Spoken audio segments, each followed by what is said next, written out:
Hello guys, मैं प्रताप कश्यप हमेशा की तरह आपके लिए लेकर आया हूँ कुछ अनोखे फैक्ट्स।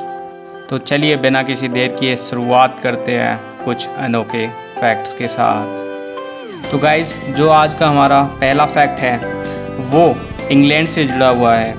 गाइस, क्या आप जानते हैं कि जो कबूतर हैं यानी कि पिजन्स जो होते हैं वो इंग्लैंड के अंदर क्राउन की संपत्ति माने जाते हैं। वो किस लिए माने जाते हैं? उसका कारण ये है कि 18वीं शताब्दी के आसपास जो कबूतर होते थे इनका इस्तेमाल या फिर इनका शिकार बारूद बनाने के लिए किया जाता था, या फिर हम कह सकते हैं इनका बारूद को ट्रांसपोर्ट करने के लिए इस्तेमाल किया जाता था। इसलिए जो क्राउन था उसने सभी जो कबूतर थे उनको अपने अधीन घोषित कर दिया, यानी कि क्राउन की संपत्ति घोषित कर दिया। इसी के बाद चलते हैं गाइस फैक्ट नंबर 2 पर। गाइस, क्या आप जानते हैं जो हम वर्टिब्रेट्स होते हैं एनिमल्स में, इनमें मैक्सिमम से मैक्सिमम आपने एज देखी होगी, हार्डली ही कोई जो जीव होता है वो 100 को क्रॉस कर पाता है। लेकिन क्या आप जानते हैं कि कुछ एक ऐसे एनिमल्स भी हैं जिनकी लाइफ 100 नहीं, 200 भी नहीं, यहाँ तक कि 400 भी नहीं, करीब 500 ईयर्स तक की होती है। जी हाँ, बिल्कुल आपने सही सुना, 500 ईयर्स।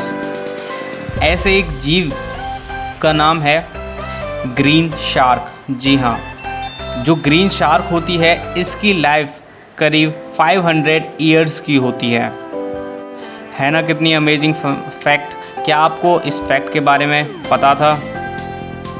यदि नहीं तो इस वीडियो को लाइक और शेयर ज़रूर कर दीजिएगा। चलिए इसी के बाद बात करते हैं गाइस फैक्ट नंबर 3 की। गाइस, यूरोप के कुछ एक देश हैं जिनमें बोस्निया, सर्बिया और मोंटेग्रो, ये कुछ ऐसे देश हैं जहां पर आप यदि रेजिडेंट हैं और आप एक वर्किंग एम्प्लॉय हैं, यानी कि यदि आप वहां पर काम करते हैं और आपकी उम्र 16 साल है तो आप लीगली तरीके से वहां पर वोट कर सकते हैं। यानी कि वहां पर एक लीगली तरीके से वोट करने की उम्र यदि आप एम्प्लॉयड हैं तो 16 साल है, यदि आप एम्प्लॉयड नहीं हैं तो हमारे देश की तरह बिल्कुल सेम 18 की उम्र ही मानी जाती है। इन देशों से हमें ये पता चलता है कि यदि कोई भी इंसान अपने पैरों पर जल्दी खड़ा हो जाता है, ज़्यादा जल्दी एम्प्लॉयड हो जाता है, तो उसे वोटिंग राइट भी ज़्यादा जल्दी मिल जाता है। चलिए इसी के बाद बात करते हैं गाइस फैक्ट नंबर 4 की। गाइस, क्या आपने कभी सोचा है कि जो बर्फ़ गिरती है इससे भी कभी बिजली बनाई जा सकती है? यदि नहीं तो मैं आज आपको बताना चाहूँगा कि जो कैलिफोर्निया के एक साइंटिस्ट हैं उन्होंने ऐसी ही एक टेक्निक की खोज की है जिसके अंदर गिरती हुई बर्फ़ से बिजली बनाई जा सकती है। ऐसा कैसे होता है?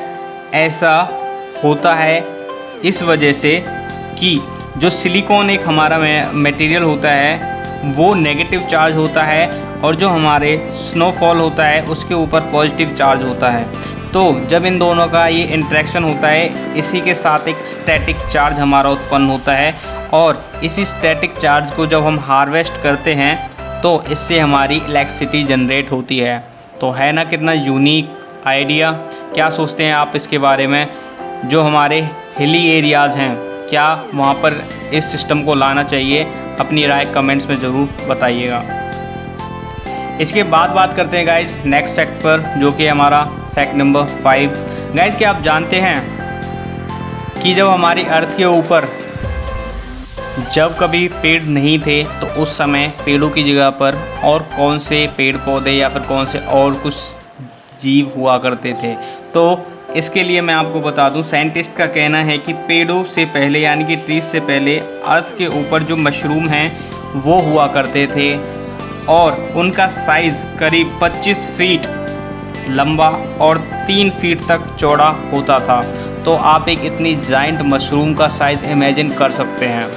आपको क्या लगता है, जो साइंटिस्ट हर बात में हमें कह देते हैं कि ऐसा हुआ करता था, आपको यकीन होता है या फिर नहीं? कमेंट करके ज़रूर बताइएगा।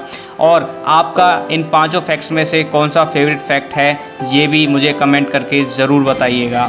ऐसे ही अनोखे फैक्ट्स हम आपके लिए लाते रहेंगे और ऐसे ही फैक्ट्स को जानते रहने के लिए आप मेरे चैनल पर विजिट करते रहिए। मेरे चैनल को ज़्यादा से ज़्यादा शेयर कीजिए और यदि अगर आपने सब्सक्राइब नहीं किया है तो ज़रूर से सब्सक्राइब बटन पे क्लिक कर दीजिए और बेल आइकन को भी दबा दीजिए। हम आपके लिए ऐसे ही आगे नए न्यू फैक्ट्स लाते रहेंगे।